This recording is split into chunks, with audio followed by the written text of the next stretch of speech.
రైతుల పట్ల గిట్టుబాటు ధర ఇవ్వకుండా ఇటు తెలంగాణలో రేవంత్ ప్రభుత్వం, అటు అక్కడ ఏపీలో కూడా 10 గంటల పని విధానం అనేది ప్రవేశపెట్టడం అనేది ఘోరం. అది ఇప్పుడు దేశం మొత్తం మీద ఉద్యోగాలు పోతున్నాయి, సాఫ్ట్వేర్ ఉద్యోగాలు పోతున్నాయి అని చెప్పి ఈ మీడియా వాళ్ళు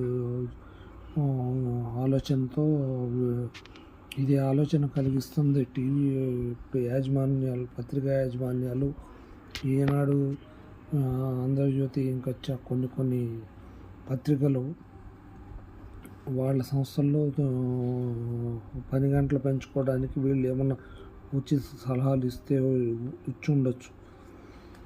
అలానే ఇప్పుడు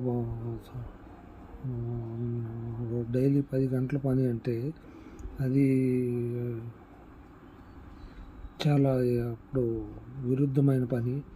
అంటే ఇప్పుడు ఉద్యోగాలన్నింటినీ సాఫ్ట్వేర్ కంపెనీలు అన్నీ తీసేస్తున్నాయని చెప్పి వీళ్ళు ఒక రకంగా కక్ష సాధింపు చర్యగా తీసుకుంటున్నారు. అది కరెక్ట్ కాదు. ఉద్యోగులు పని విధానం కరెక్ట్ 8 గంటలు, అది కరెక్టే. వీళ్ళు 10 గంటలు అంటే 10 గంటలు పెంచినప్పుడు వేతనం కూడా పెంచాలి. అప్పుడు కొన్ని పత్రికల్లో ఇదివరకు మామూలుగా ఈనాడు లాంటి దాంట్లో మార్గదర్శి, ఇంకా వేరే గ్రూపుల పేరు పెట్టి అప్పుడు కొన్ని విభాగాలను బట్టి వాళ్ళకి 10 గంటలు అలా చేయటం లాంటివి చేసేవాళ్ళు. ఇప్పుడు కొన్ని పత్రికల్లో కూడా అంతే, సిబ్బందికి జీతం ఇవ్వాల్సి వస్తుందని చెప్పి వాళ్ళు సపరేటు కాంట్రాక్ట్ బేసిక్ కింద కొన్ని విభాగాలు పెట్టి హై సాలరీస్ ఇస్తున్నారు. ఇప్పుడు గవర్నమెంట్ కూడా అదే దావలో ఉంటుంది. ఇప్పుడు హెరిటేజ్ లాంటి మిల్క్ డైరీలు, మిగతా మిల్క్ డైరీల్లో వాళ్ళ శాలరీస్ ఎలా ఇస్తున్నారు?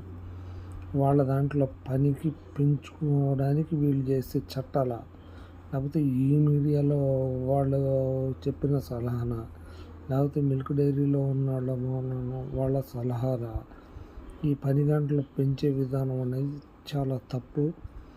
రైతాంగ వ్యతిరేకం. ఇక్కడ తెలంగాణలో రైతాంగ వ్యతిరేక ప్రభుత్వం ఉంది. ఇక్కడ ఆంధ్రాలో కూడా ఉన్నటి వరకు పని చేస్తున్నారు, ఇవన్నీ చేస్తున్నారని. కానీ ఆటోలకి 10,000 15,000 వేసినట్టు వేసి ఇవాళ 10 గంటలు పెంచే విధానం అసెంబ్లీలో పాస్ చేయటం దుర్మార్గపు చర్య.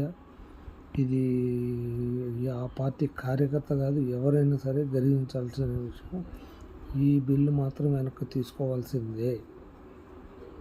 10 గంటలు పెంచేటప్పుడు శాలరీస్ కూడా పెంచాలి.